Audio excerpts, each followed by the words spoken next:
Since the 1st of January, products of animal origin brought into the EU require health certificates signed off by an official veterinarian of the exporting third country. This, coupled with Spain's worst snowstorm in 50 years, caused substantial delays to food products at the start of the year.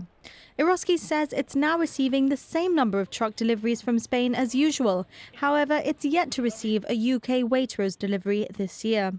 The supermarket's director told GBC that bringing UK goods to Gibraltar by land is becoming a nightmare.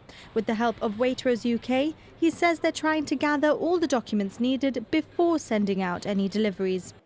He explains the hold-up is in France, as there will often be 100 different items in a single food delivery truck, and sourcing documentation for so much of this is proving difficult. Eroski says it's hoping to have its first Waitrose delivery by the 2nd of February, but is looking at alternative methods going forward. Morrisons stock is largely from the UK. Over the last few weeks, images have surfaced on social media showing some empty shelves in store. Morrisons UK told GBC that it is experiencing some delays and disruption in the supply chain from the UK to Gibraltar, which is affecting local availability. It describes the new rules as significantly more complex and says delays are in Calais and at the land and sea border between Spain and Gibraltar.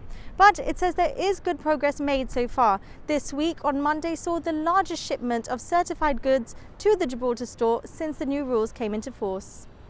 Each day the meat and dairy is empty, but I've got plenty in the freezer anyway. Chicken, sausages, bacon, that's all. Things to eat, basically. There's none of that.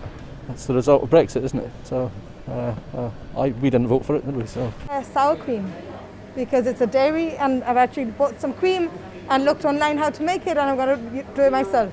So that's the only thing really that I haven't been able to sort out. The Food Co., which stocks Tesco products, has had similar issues. In a statement last week, it said it had 15 trucks at various ports in France and Spain waiting to clear through customs.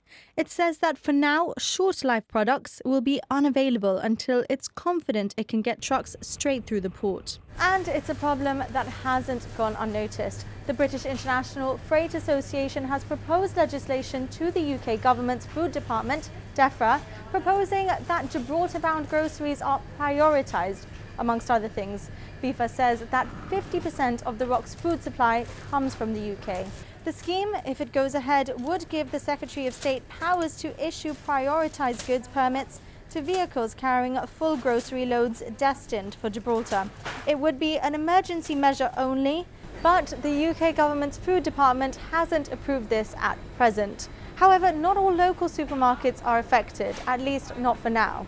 Coviran Supermarket told GBC it sources all products from Spain or locally, and that there's been no change to supply since Brexit. Resource Daily says it hasn't had any issues either, but that it's stocked up on UK food products prior to Brexit, and it's looking at alternatives to the land route to bring these over in future. Ramsden says it hasn't had any issues with what it sources locally, but is yet to receive a UK delivery this year. The express chains too say they've had no issues. Marks & Spencer's food section has been unaffected by Brexit, its store manager told GBC. The UK chain's Gibraltar branch doesn't anticipate any shortages due to the fact the majority of its range is long life. The store's Percy Pig Sweets made headlines at the start of this year as Brexit meant they could attract tariffs within the EU, but Gibraltar's stock is unaffected. So it's not all bad news, but it does seem like despite Britain and Gibraltar leaving the EU together, getting goods from the UK to Gibraltar has brought its teething problems.